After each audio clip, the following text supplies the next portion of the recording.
Bom dia a todos. Na verdade, eu tenho que agradecer de fazer parte, né, desse curso. Né? Obrigada. E hoje eu vou tentar, primeiro abrir a apresentação.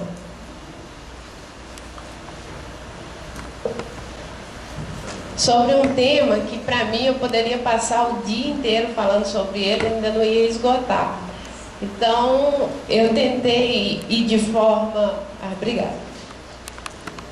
Eu tentei escolher um caminho, né, para falar sobre mudanças climáticas, desastres naturais, energia e sustentabilidade das cidades. É um tema complexo, amplo, que a gente poderia ter um curso específico sobre esse tema, porque ele é muito amplo, na verdade.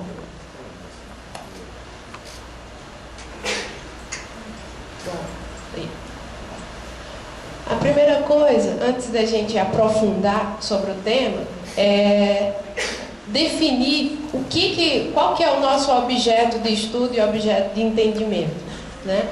Primeira coisa é entender que a atmosfera é uma fina camada de ar que circunda o planeta, tá?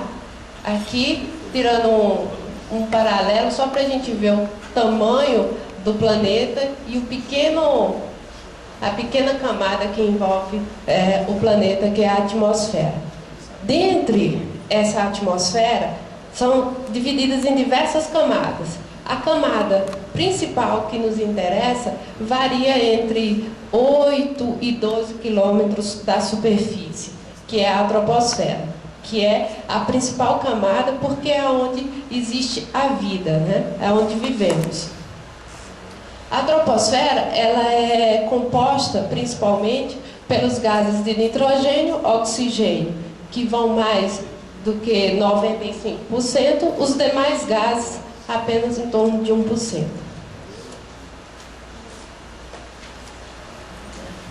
A nossa principal fonte de energia é o Sol. Sem o Sol não há vida, não há movimento. Então a fonte de energia é o Sol. O Sol emite, né, radiação, energia. Essa energia chega na superfície da Terra, parte dela é absorvida pela superfície terrestre e parte dela é absorvida pelos gases da atmosfera. Essa interação dessa energia com o movimento orbital, né, faz com que tenhamos os climas em todo o mundo, né? A interação da quantidade de energia que chega do Sol, a órbita da Terra, o relevo, né, a altitude das cidades, proximidade dos mares e oceanos. Tudo isso interage entre si de forma a delimitar, a constituir o clima de uma determinada região.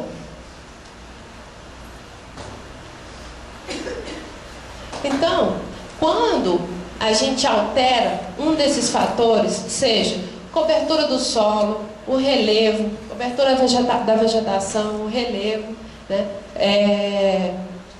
Quantidade de energia que chega, as construções que envolvem, porque aí muda o balanço de energia, a gente pode estar provocando as mudanças climáticas ou regionais. Por quê? Porque a gente está mudando o equilíbrio do planeta, né? Essa quantidade de energia que chega e que sai, na verdade, a atmosfera ela entra num equilíbrio. E a gente alterando esses componentes, qualquer um deles, a gente pode alterar esse equilíbrio. A atmosfera vai sempre entrar no equilíbrio, porém o equilíbrio dela pode não ser o nosso equilíbrio. Esse é o grande problema. As mudanças climáticas, elas podem ser de causas naturais ou causas antropogênicas. As causas naturais, elas podem ter influência interna e externa. A influência externa, o ciclo solar. O Sol é uma estrela, então ele tem uma fase de nascimento, desenvolvimento e depois morte. Com isso, a quantidade de energia que ele emite pode variar no decorrer dos anos. Mas isso é bilhões e bilhões de anos, tá? Não precisa assustar. A variação orbital do planeta, isso também pode alterar. Um exemplo da correção de uma variação orbital são os anos bissextos.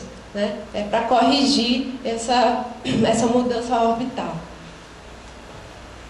E a queda de meteoritos, que pode influenciar na constituição da superfície da Terra, entre outros. A influência interna, que é a movimentação das placas tectônicas, processos de vulcanismo, glaciações, eventos mais intensos ou maiores de El Niño e Laninha, que a gente conhece tanto, que fica falando. Chega uma época que tudo que acontece na vida é por causa do El Niño. Choveu é o El Niño, não choveu é o El Niño, né? Dependendo dessas condições, esses sistemas eles podem alterar, né, e provocar mudanças climáticas dependendo da intensidade que ocorra. Porém, as causas naturais a gente não tem tanto controle. Na verdade, a gente não tem controle nenhum caso ocorra alguma dessas situações que possam provocar as mudanças climáticas.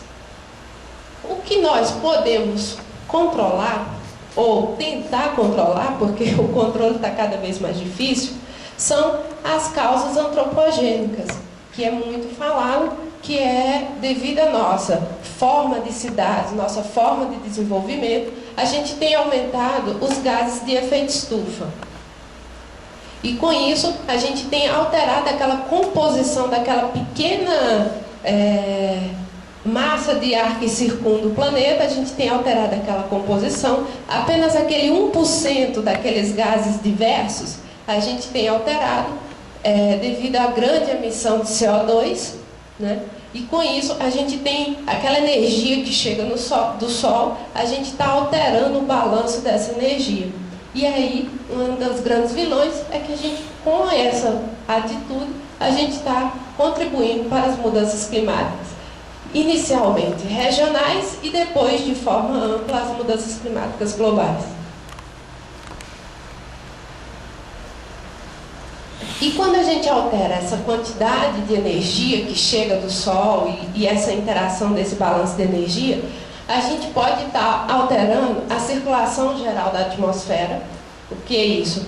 Lugares que antes tinham um comportamento de vento, o vento ele é o responsável para trazer a chuva, entre outros materiais da atmosfera. Então você pode mudar o regime de precipitação de algumas regiões, você pode mudar esse equilíbrio que a Terra tem. Por exemplo, essa circulação geral da atmosfera, ela é responsável para levar o calor para os polos e o frio dos polos para a região central, que é o Equador, de forma a manter esse equilíbrio. Se você altera essa circulação, você pode alterar esse balanço e, com isso, trazer mudanças nos regimes de chuva, nos regimes de temperatura de todo o globo. Uma consequência também direta dessa quantidade de energia que chega e da circulação da atmosfera, você pode alterar as correntes marítimas, que são também importantes para essa distribuição de energia que fica nos oceanos. Vendo, por exemplo, que a gente tem grande parte da composição do planeta é de água, né? E uma das consequências, aqui é uma forma de ilustrar, o que essas mudanças podem acontecer. Podem provocar aquecimento numa determinada região, menos chuvas em outro. Então pode agravar situações de seca, né, de enchentes em determinadas regiões. Mas isso aqui é bom salientar que, por exemplo, quando a gente fala em mudanças climáticas globais, gente, peço desculpa, mas é porque o meu ar é pouco. Isso é normal, tá? Não fiquem assustados, isso é normal. Todos os quando você tem uma situação similar a essa, com a mudança climática global, fora isso, você tem uma interação com as questões locais, tá? Quando fala que está seco, por exemplo, aqui na região Nordeste, isso não quer dizer que todas as cidades do Nordeste vai ficar seco. vai tender a ficar seca. Agora, a forma como que as cidades estão contribuindo, interagindo, vai ter situações mais secas ou menos secas, ou seja, mais críticas ou menos críticas. Tá? Então, em linhas gerais, as mudanças climáticas, elas podem interferir na perda de biodiversidade, na qualidade do ar, contribuir para a desertificação de algumas regiões, no ciclo da água, que é o nosso bem mais precioso, tá? Na composição das florestas. Isso aqui de forma bem geral nas mudanças climáticas. E aí, exemplificando essa interação mudar o ciclo da água, o que tem a ver com isso? Tem a ver sim, porque mudando o ciclo da água, pode ser que numa região onde era de agricultura, que precisa da água num determinado período do ano, não vai ter essa água, não vai ter mais aquela produção agrícola numa determinada região, tá? A questão de as cidades em geral, por elas, eu vou explicar mais na frente, mas as cidades elas tendem a contribuir para que as precipitações fiquem mais intensas nesses centros urbanos e com isso trazendo alguns danos tipo enchentes, desmoronamento de barreiras, entre outros, tá? Então, quando você altera um processo grande como o ciclo hidrológico, ou você está interferindo de forma local com situações a partir da sua interação com um ponto local, pode interferir de formas distintas.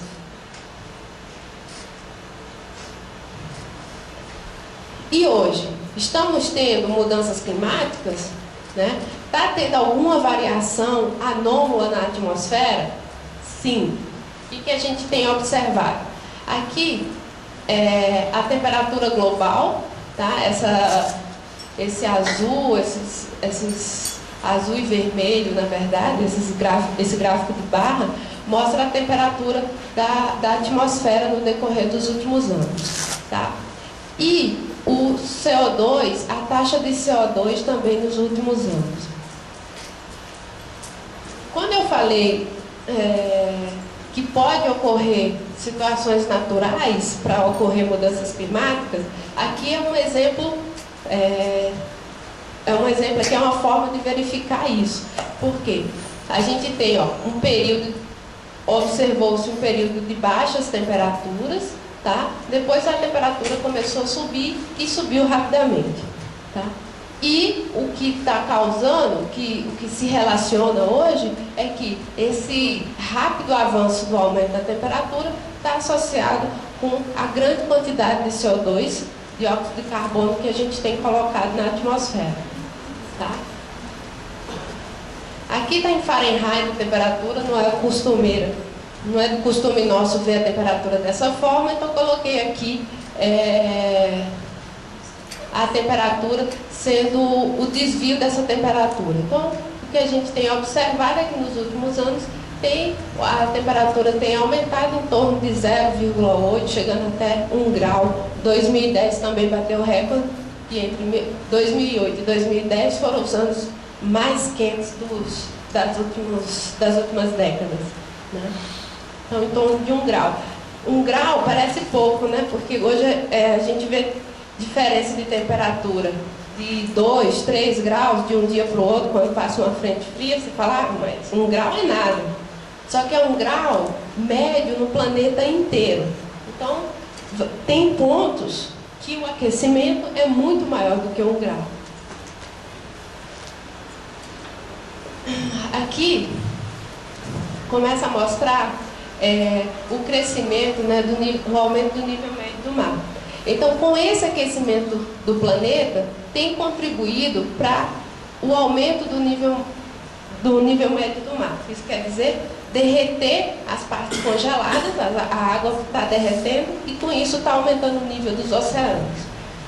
Para nós, que a maior parte das cidades são em áreas costeiras, isso é um problema que a gente tem que pensar, né? tem que tomar cuidado com esse aumento, né, do nível do mar. Aqui é para mostrar o degelo dos últimos anos na região do Ártico, né? Quando a gente começa a observar, começa a mostrar diversos gráficos, fica mostrando a temperatura subiu, a temperatura do planeta está subindo. Então eu achei que esse mapa aqui ele é bem interessante. Por quê? Porque ele mostra a espacialização geográfica. Então você começa a ver o que é esse 1 grau, 0,8 ou 1 grau, como que ele está dividido. Tá? Então, se a gente observar, aqui na região da Europa, chega a ter pontos com até 5 graus de aumento da temperatura. Né? Aqui na região, aqui o hemisfério norte é o mais crítico com relação ao aquecimento. Aqui no Brasil, que é o nosso foco, tem pontos de aquecimento, principalmente na região central, que são os mais críticos, em torno de 3, 4 graus. Né? Na nossa região, em alguns pontos também, mas o hemisfério sul não está tão crítico quanto o hemisfério norte, ainda. Né? E essas bolinhas em vermelho, o aumento de graus, né? As bolinhas em azul é a diminuição da temperatura, considerando os anos de 1971 a 2000. Né? Então, está havendo alterações em todo o planeta. Né? E a interação com a escala local faz com que esse 1 grau seja maior ou menor.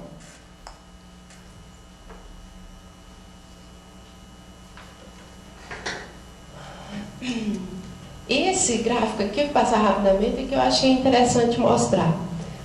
Qual é a nossa fonte de energia? Nossa fonte de energia principal é o Sol, para que o planeta tenha o clima que a gente tem hoje. O Sol tem variações, mas o que a gente observa é que nesses últimos anos ele não teve variação nenhuma de emissão assim, significativa de emissão de energia para o planeta Terra. Então continuou quase igual a quantidade de energia que ele emite, que chega até a nossa superfície. Agora, a temperatura da superfície do planeta, sim, tem aumentado. Então, uma das coisas que muito discutido pelo IPCC, que é o conjunto de cientistas que se reúnem internacionalmente para discutir o tema sobre mudanças climáticas, a conclusão dos cientistas, até o momento, é que grande parte desse aquecimento, dessa alteração das condições climáticas do planeta, tem a ver com as nossas ações, com o nosso forma de crescimento que dá. Então, alguns indicadores da influência humana no aquecimento da atmosfera nos últimos anos. O principal é o aumento do dióxido de carbono, tá? Então, a partir de 1900, dos anos 1900, 2000, cresceu rapidamente, né? O metano também, que o metano ele é muito encontrado com a parte da agricultura, com a parte de áreas alagadas, tá?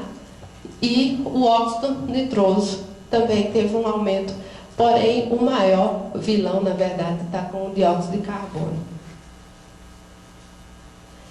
Esse aqui é um resultado de modelo que eu acho bem interessante.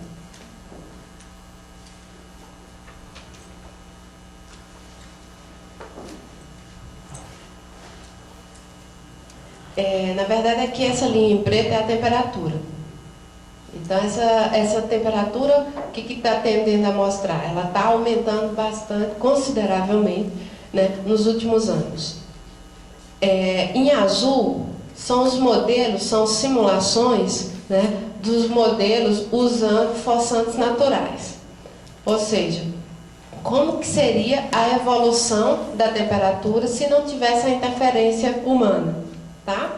Então, a tendência é que a temperatura tivesse a variação, mas uma variação pequena, e não estaria subindo, elevada como ela está subindo hoje. Tá? E aí pegaram esses modelos, né, e colocaram as forçantes humanas. O que são essas forçantes? Maior liberação de CO2, né, metano, entre outros. E aí acompanha direitinho o crescimento da temperatura.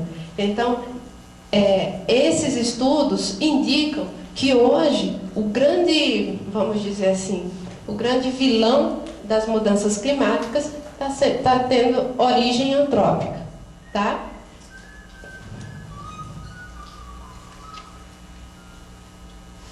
Então, e qual que é a origem antrópica? Qual que é a ação? É o aumento dos gases de efeito estufa. E aí a gente vai concentrar no decorrer da apresentação mais nessa linha, porque é a linha que está se delimitando pelos cientistas que esse que está sendo o motivo, né? Existem as mudanças naturais, porém o que está avançando rapidamente é devido às causas antropogênicas. E é o que a gente tem controle, um pouco de controle também. Aqui é uma tabela que eu acho que não vale a pena, só para a gente ver os principais gases de efeito estufa, o dióxido de carbono, metano, óxido nitroso, os CF6 famosos, o ozônio, monóxido de carbono e o vapor d'água. Esse aqui é um gás de efeito estufa, mas é um gás de efeito estufa, vamos dizer assim, o que a gente gosta dele, porque ele é a concentração de água que está na atmosfera. Então, a maior parte dos gases de efeito estufa, ele tem a função de aquecimento, né? E os principais fatores antropogênicos para a liberação desses gases são os combustíveis fósseis e desmatamento, o CO2, né? O metano, áreas alagadas, como eu havia falado, né? Combustíveis fósseis e queima de biomassa, óxido nitroso, fertilizantes do uso da terra, e os CF6, que chegou uma época que começou a trocar os gases da geladeira, os gases dos refrigerantes, desodorantes, entre outros, porque eles liberavam situações, eles liberavam o ozônio, substâncias que abriam o ozônio na camada atmosférica, de forma que as radiações solares tiravam nossa proteção da radiação solar. Então, na verdade, esses são os mais significativos. E o maior de todos é o CO2, que é o newtons veículos, que é o grande problema.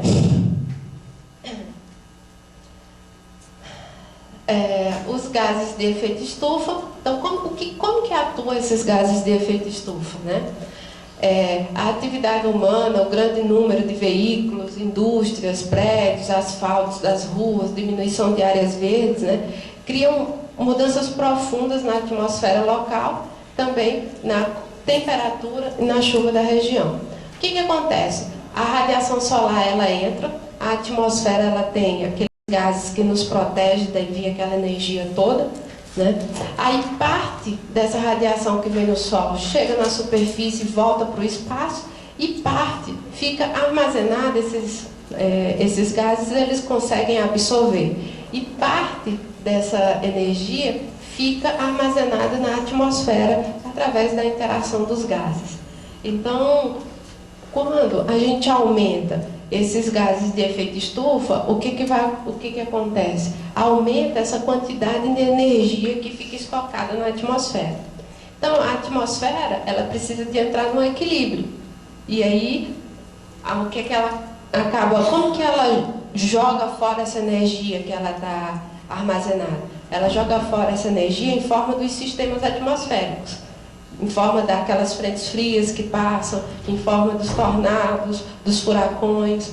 Tudo isso é a forma da atmosfera jogar fora ou entrar no equilíbrio essa quantidade de energia disponível.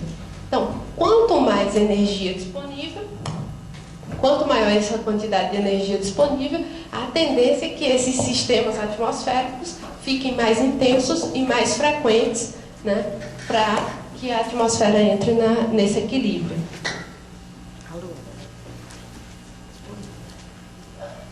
Mas esse efeito estufa, ele é só o vilão? Não. Na verdade, se não existissem esses gases de efeito estufa, não existiria vida no planeta, porque a temperatura média seria em torno de menos 18 graus, né? Então seria praticamente gelo. E hoje, com os gases de efeito estufa, a temperatura média do planeta é em torno dos 15 graus. O problema não é os gases, e sim a concentração, a grande quantidade desses gases de efeito estufa.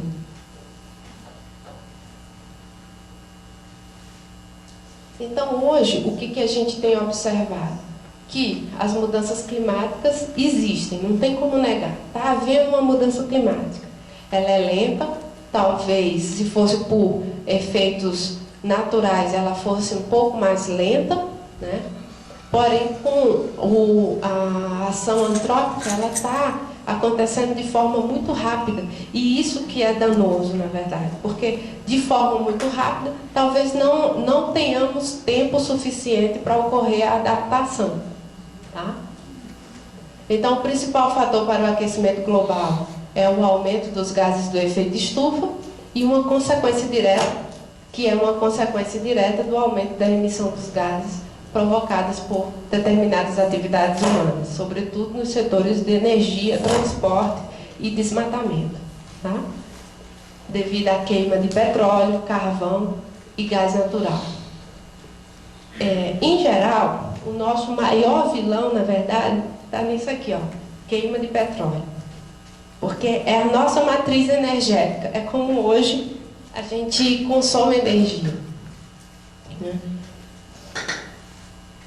Então, aumentando essa quantidade de energia na atmosfera, a atmosfera ela tende a aumentar esses sistemas atmosféricos de forma a entrar no equilíbrio, e esse aumento desses sistemas atmosféricos, interagindo com o nosso meio local, pode ocasionar alguns desastres naturais, que a gente tem ouvido falar crescente, né? Nesses últimos tempos, está sendo muito comum, na verdade, isso é triste falar, mas desastres naturais no mundo inteiro. Então, falando sobre riscos e desastres, na verdade, uma definição que o risco é a possibilidade que ocorram processos ou circunstâncias adversas que passam a acarretar danos, né? Então, a gente tem os eventos naturais, climatológicos, meteorológicos, geológicos, né? Existem também os outros tipos de eventos, mas vamos concentrar aqui nos nossos desastres naturais e eventos naturais. Então, existem esses sistemas que estão atuando, que atuam, e eles podem desencadear, eles podem ser riscos de desastres.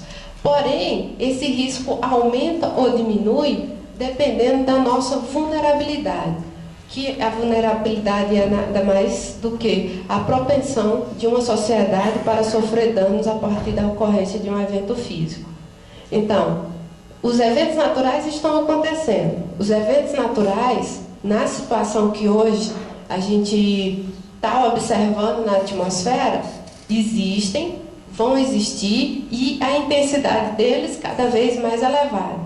Porém, a situação de se tornar um desastre a partir desse evento natural é de acordo com a vulnerabilidade da sociedade. Então, acho que hoje a gente tem que trabalhar de forma a tentar reduzir a intensidade desses eventos naturais. Qual que é a forma? Reduzindo ou modificando nossa forma, nosso modelo atual de cidade e desenvolvimento, né, de forma a diminuir esses gases de efeito estufa, diminuir essa aceleração das mudanças climáticas, de forma que esses sistemas meteorológicos tendam, né, a diminuir sua intensidade, porém isso é um processo longo, mas é necessário, e trabalhar diretamente nessa vulnerabilidade. Na verdade, é fortalecer, né, a sociedade para ela não se tornar tão vulnerável a esses eventos.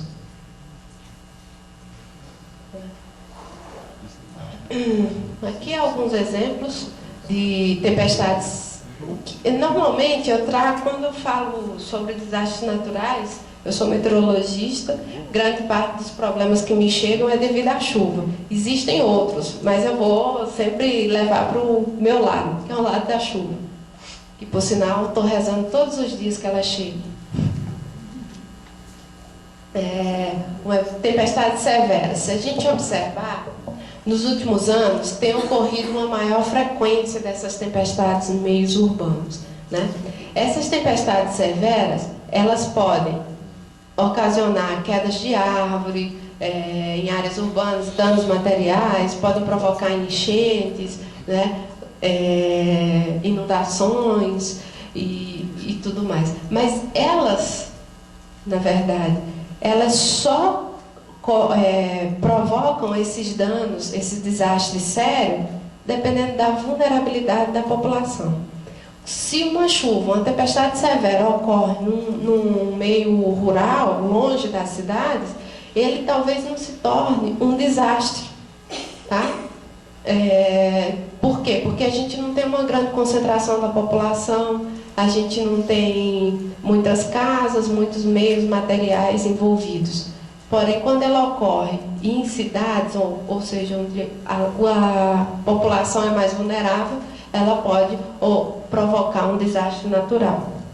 Então, o evento climático, ele acaba sendo um desastre natural dependendo da vulnerabilidade do local onde ele aconteceu, né?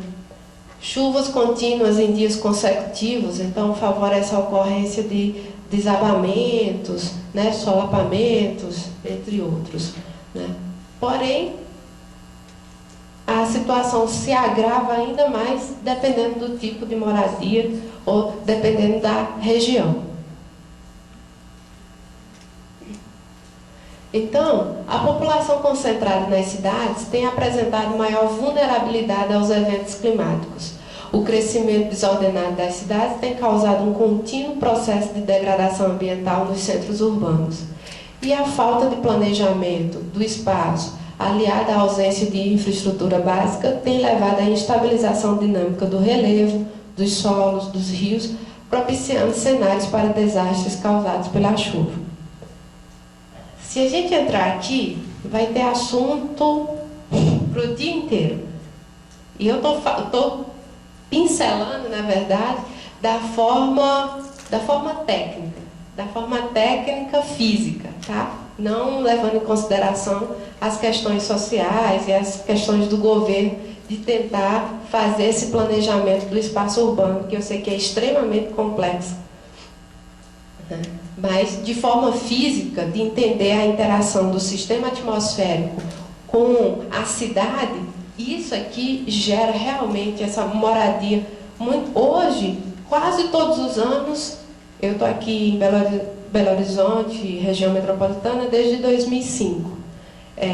Constantemente, e aí eu tenho recebido as informações da Defesa Civil, tem aumentado muito as áreas de inundação, as áreas, os chamados devido a perdas de inundação, perdas principalmente inundação tem aumentado bastante. Mas grande parte disso tem a ver o quê? A ocupação em várzeas de rio, a ocupação do homem em local que não era para ele ocupar, né? E a forma como que a gente está construindo a cidade, aliada ao relevo da nossa região, que não é nada agradável, então favorece a ocorrência de situações críticas. Aqui é um dado interessante, que é de um Centro Internacional de Desastres Naturais, na verdade, e ele mostra esse gráfico que eu achei ele bem interessante. A linha em cheia, na verdade, são os desastres naturais registrados pelo centro, e as barras é a quantidade de população. Então, dá para ver direitinho, na verdade, que à medida que a gente aumenta a população, há um crescimento populacional, há uma maior, né, intensidade ou ocorrência de desastres. Por quê? A forma tem aumentado a vulnerabilidade da região, aliado aos sistemas atmosféricos que têm sido cada vez mais intensos, né?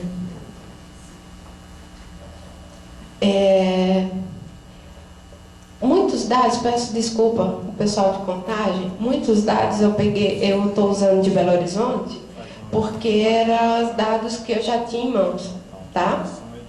Mas a analogia é similar. Algumas particularidades, mas para o meu objetivo, que é um objetivo físico, ele é similar.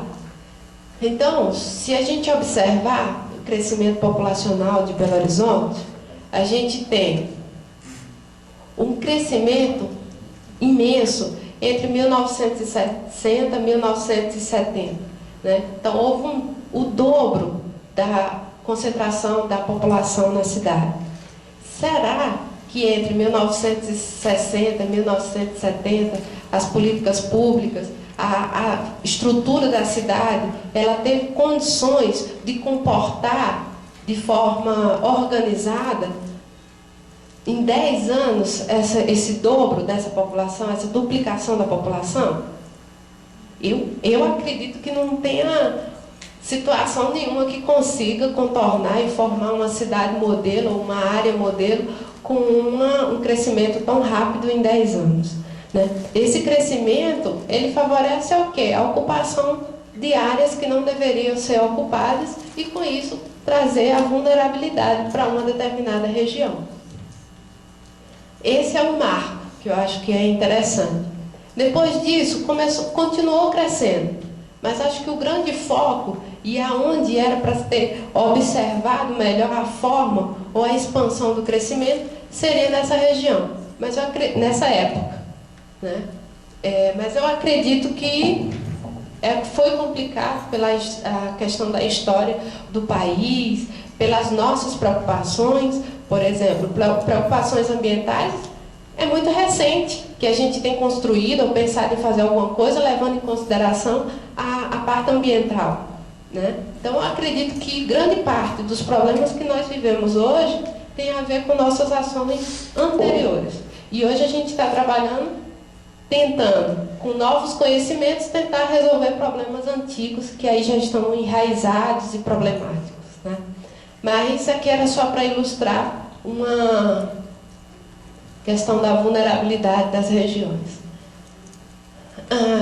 Aqui, por exemplo, é uma foto de Belo Horizonte. Foi logo que eu cheguei aqui, eu tirei essa foto, que eu achei bem interessante, de forma da meteorologia, porque eu vi uma área densa, que isso aqui é um Parque das Mangabeiras. Então, aqui tem uma área densa de prédios e aqui uma favela. Né? Da forma da meteorologia, eu tenho um morro, né? Esse morro, o que acontece? O vento que está nesse morro, ele desce rapidamente, passa por essa região aqui da favela, em direção a esses prédios, porque dependendo do material, e na verdade a gente usa concreto puro, ele tende a absorver mais calor. Então, o ar ele desce rapidamente, e o ar não é bobo, né? O vento ele vai sempre para um lugar mais quente, porque se está mais quente, ele consegue expandir e tem mais espaço para ele ficar. Então, o ar desce aqui o morro, leva todo o material particular daqui da favela, forma a tempestade aqui, nessa região dos prédios. A chuva mais intensa, em geral, pode ocorrer aqui, dependendo da direção do vento. Porém, como aqui está tudo impermeabilizado, o que acontece? Essa água que caiu, que choveu bastante aqui, ela desce rapidamente, sem nem respirar, sem nem pensar duas vezes, e volta aqui para a região onde tem menos infraestrutura. E aí é onde ocorre grandes problemas. Então, achei bem interessante a situação, para ilustrar. Né? Então, a questão das cidades, né, a gente vai se tornando O modelo que nós criamos de cidade tem, isso não é Belo Horizonte, Contagem, isso é no mundo inteiro. O modelo que nós criamos, nós estamos cada vez mais vulneráveis para as condições climáticas que está se figurando nos dias atuais. Tá? Bom, explicando aquilo que eu falei rapidamente.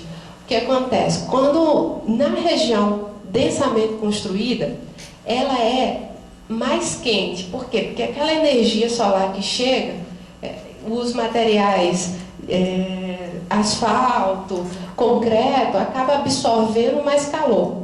Esse calor fica, como a gente chama de ilha de calor.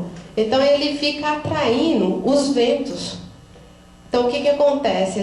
Essa bola mais quente, então a cidade tende a ter essa área mais quente do que sua vizinhança, atrai os ventos e aí formam, na verdade, nuvens pesadas e ocorrem aquelas chuvas torrenciais, principalmente nos grandes centros urbanos. Né? O processo é bem interessante, tem muito mais coisas para falar, estou tentando falar de forma bem simplificada o que acontece.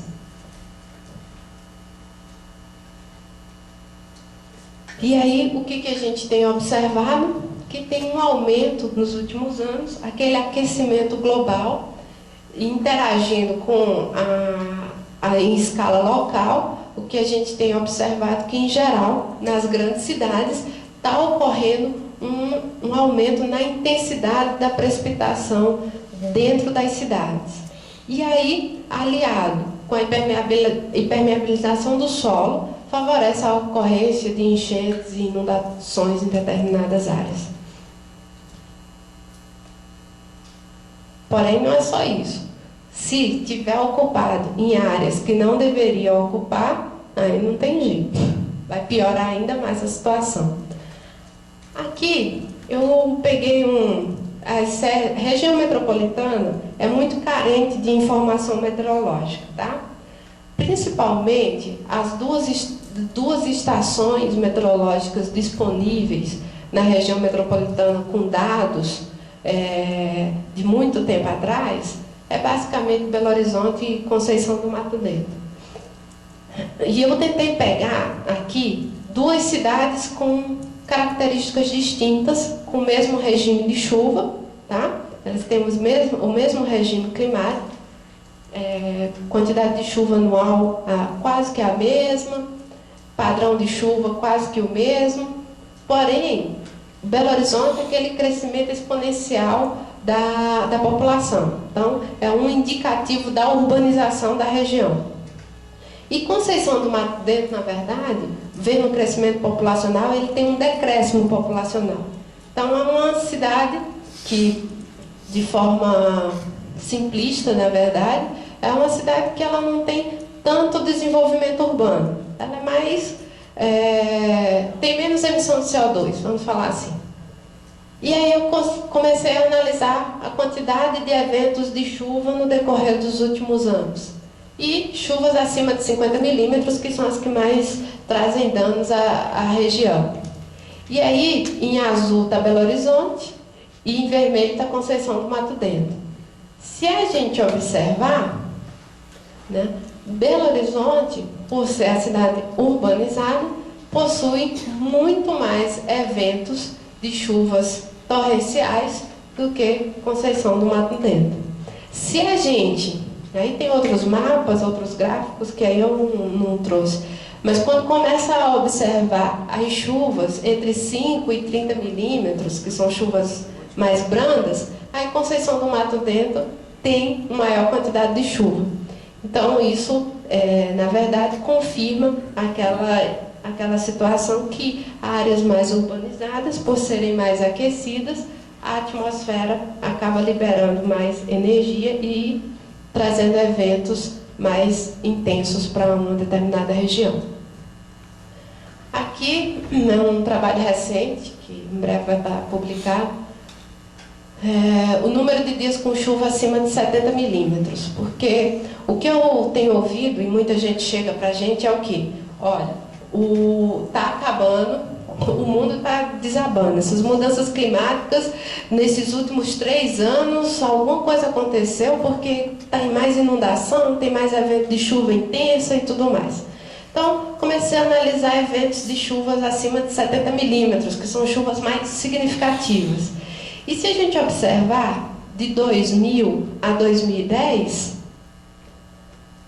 olha só, basicamente, são poucos eventos tão intensos e os desastres maiores. Então, qual que é essa relação? A nossa vulnerabilidade está grande. A gente tem que trabalhar em minimizar essa vulnerabilidade. Então, os anos 2003 e 2004 foram anos atípicos, né? Onde tiveram 5, 6 casos de chuvas acima de 70 milímetros, mas, em geral, olha só, 2, 3 casos por ano, registros de casos por ano. Aqui, só para exemplificar, nos dados da Defesa Civil, tá? No período chuvoso de 2009 a 2010, a quantidade de ocorrência de desastres, né? Com perdas de vida ou alguns problemas. A maior região, a região que teve o maior registro de desastres, na verdade, ou de problemas, de danos, digamos assim, foi Belo Horizonte.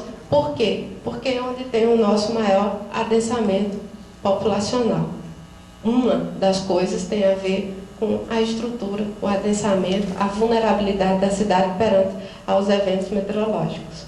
Então, se a gente ainda continua aquecendo o planeta, a gente continua liberando CO2, tendência, temperatura vai ficando mais elevada. Essa temperatura mais elevada favorece a maior quantidade de energia, ou seja, é uma resposta da maior quantidade de energia disponível.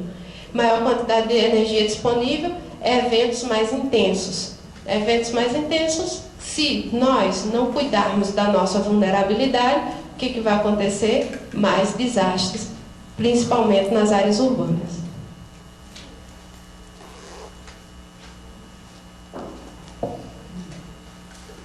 Aqui algumas pessoas já estão bem acostumadas, umas imagens da Defesa Civil, né, de alguns desastres naturais aqui no estado. Então, só passando, porque então, a maior parte, essas imagens, na verdade, foram dos anos 2000 para cá, tá? Então, são situações de enchentes, inundações, situações nada agradáveis de ver, na verdade.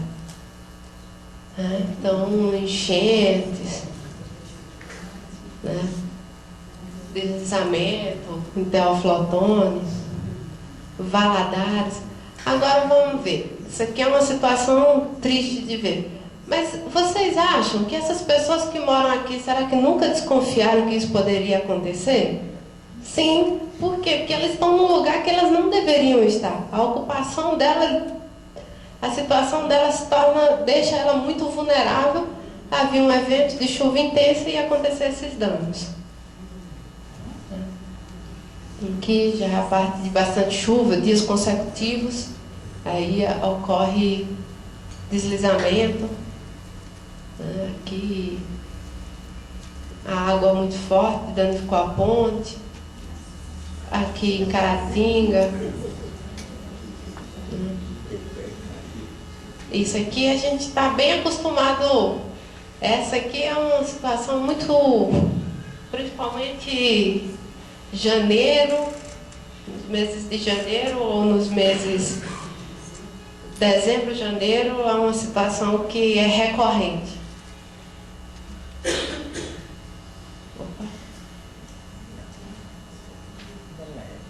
Adeus, desabou tudo, levou tudo.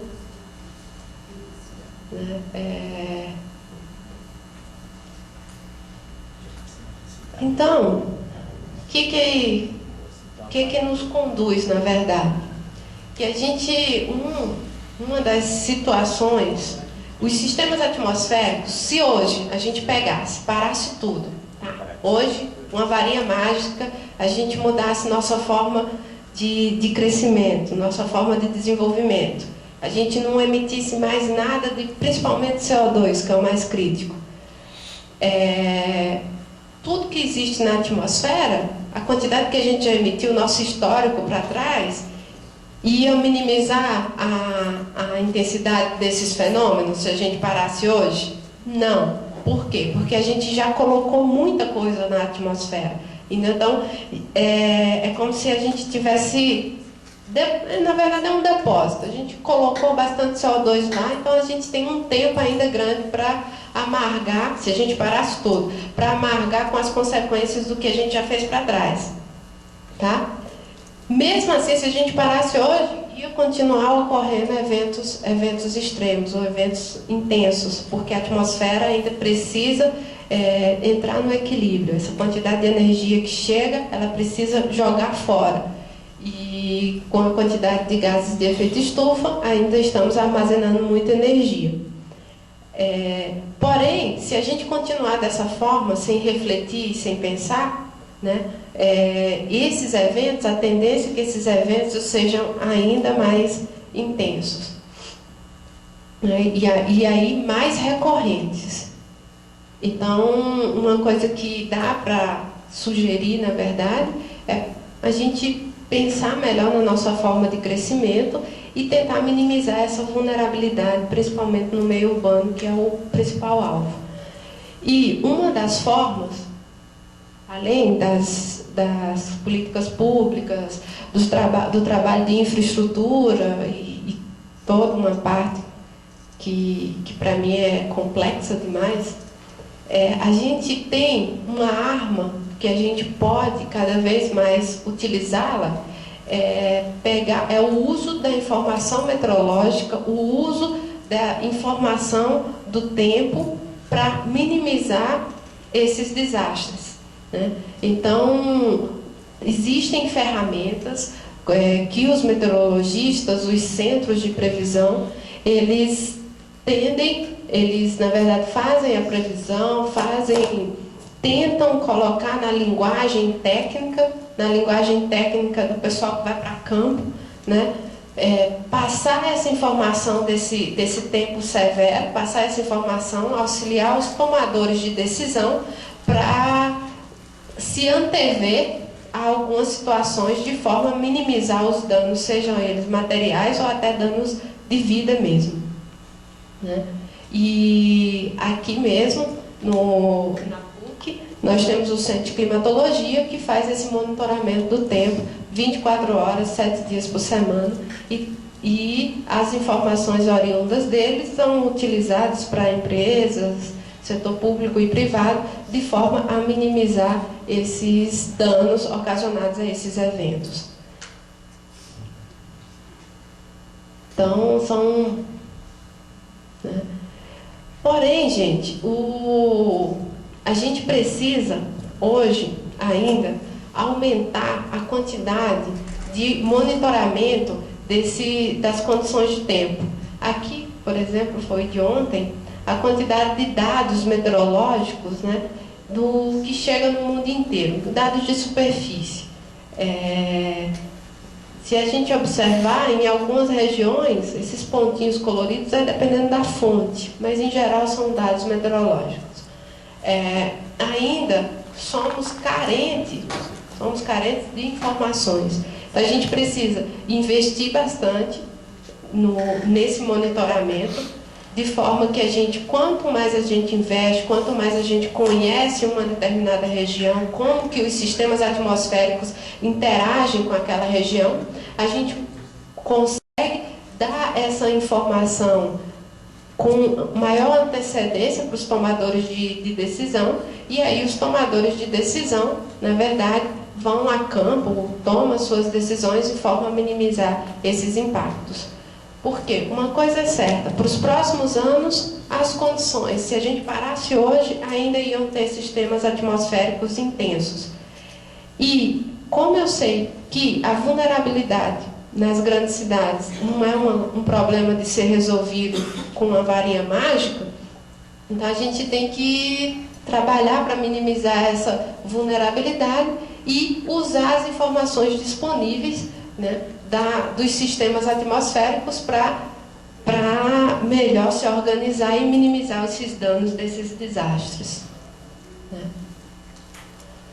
Então, hoje, nós contamos com um grande desafio, na verdade, que é o desafio da sustentabilidade, que a gente não pode mais, não deve, né? Poder pode.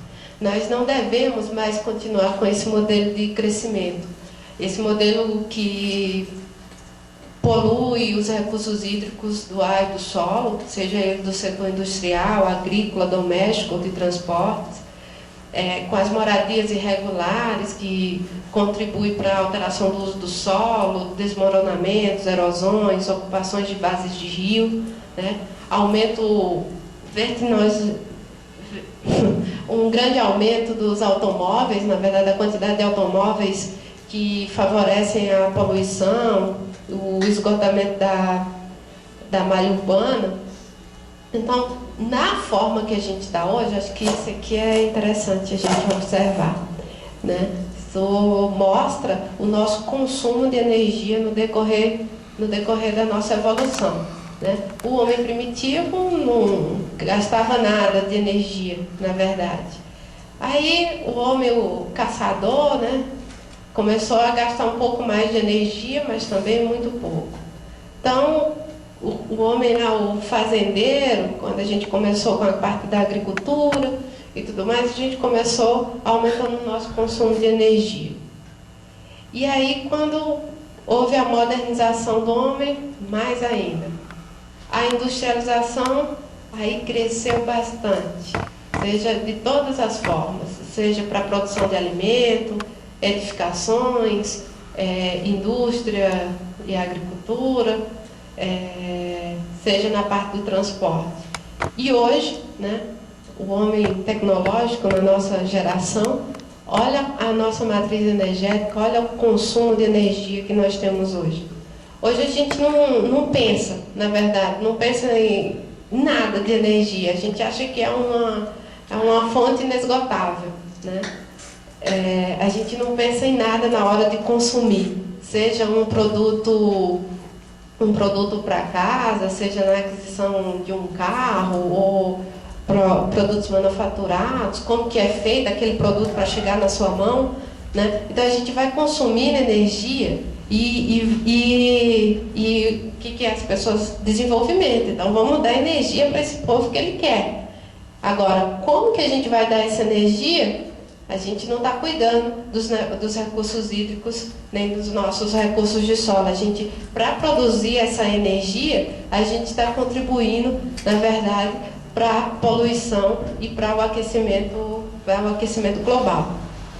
Então, na verdade, é como se fosse, digamos assim, de forma brusca, um suicídio. A gente está pensando só nesse momento e a gente está contribuindo que esse momento seja muito grave mais na frente.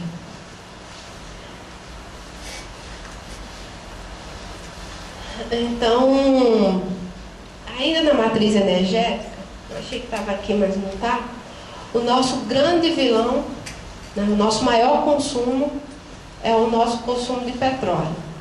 Hoje, o modo que nós criamos, na verdade, nossa maior produção, nossa maior necessidade são produtos provenientes do petróleo. Então, como a gente necessita de muita energia, mais de 50% de toda a matriz energética vem do petróleo, que a gente consome hoje. Então, esse mais de 50% a gente consome vem do petróleo, só que o petróleo, hoje, da forma que a gente trabalha, a gente emite bastante CO2. E aí a gente contribui para o aquecimento global, né? Então, tomar cuidado, na verdade, uma coisa que eu falo é tomar muito cuidado, seja com a principal fonte, como cidadão, é com o consumismo. Consumir de forma consciente, seja o que for, porque tem muito processo que está envolvido pela simples aquisição de uma caneta. Tem todo um processo, toda uma cadeia que está envolvido, né? Então, o desafio atual hoje da sustentabilidade redução de emissões provenientes da mudança do uso do solo, terra e florestas, redução de desmatamento de todos os biomas. Eu não trouxe aqui, está em outra apresentação. O Brasil, ele hoje, ele não é um... Ele estava na classificação, não sei, a mais recente, mas ele estava como o terceiro maior emissor de CO2. Mas não por causa da industrialização. O maior problema do Brasil é a questão do desmatamento. Porque o desmatamento, quando você queima, né, quando você queima as florestas, quando você desmata, você está liberando CO2. O nosso maior vilão, no momento, no Brasil, é a questão do desmatamento. Né? Então, a gente deve ser um objetivo nosso a redução da emissão. Tanto na parte do desmatamento, como também na industrialização. Na verdade, a gente está se modernizando agora, a gente está crescendo. Então, acho que agora é um bom momento para a gente pensar essa forma de crescimento da indústria, tá? Dessa forma de crescimento e de ser um crescimento sustentável, um crescimento limpo. Né? A promoção do desenvolvimento do crescimento econômico menos intensivo em carbono. Né? Foca em eficiência energética e na preservação de matriz renovável. Esse é um ponto, como eu estava falando, um ponto muito importante e que a gente tem que tomar cuidado, refletir, e é nessas horas, nesses cursos, auxiliar os tomadores de decisão e para, na hora que a gente tiver, mudar esse nosso modelo de crescimento, de forma que a gente possa poluir menos o ambiente, e poluindo menos o ambiente vem menos danos para a gente.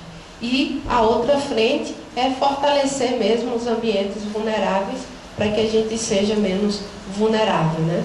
Como os países em desenvolvimento ainda estão em processo de crescimento e construção de infraestrutura, o momento é oportuno para se fazer uso das melhores práticas e trilhar um modelo de desenvolvimento com menor conteúdo de carbono. Esse é o grande foco, reduzir as emissões. Reduzindo as emissões, a tendência é reduzir a quantidade de energia na atmosfera e menos eventos intensos. Né? O aquecimento global é um problema sério e não está restrito apenas às ações de países desenvolvidos, grandes empresas, mas também a ações individuais de cidadãos. É necessária a conscientização e a mudança de hábitos da sociedade, como redução do consumo, adoção efetiva de políticas de reciclagem, utilização consciente dos meios de transporte, além de cobrar dos governantes ações voltadas à redução das emissões e incentivar cada vez mais as fontes de energias renováveis. Uma grande polêmica é isso aqui, energias renováveis. Por que hoje é uma grande polêmica? Na verdade é isso que a gente precisa, mas incentivar e utilizar isso aqui é caro. E como é caro, na verdade, e como é muito caro, muitas vezes a gente vai botando embaixo do tapete e vai seguindo com o que tem hoje. Então, acho que a consciência é o primeiro passo para que a gente possa cobrar as pessoas devidas ao incentivo mesmo que isso seja caro. É um caro que não é caro, na verdade. Então, agradeço, me coloco à disposição para a gente gerar uma discussão, né, sobre o tema. Tentei não ir tão a fundo nas questões técnicas, que é minha praia, na verdade, mas eu tentei abordar o assunto de forma informativa, mas que aplicasse um pouco nas questões das cidades, na questão do ambiente urbano, que é o foco do curso. Então, me coloco à disposição.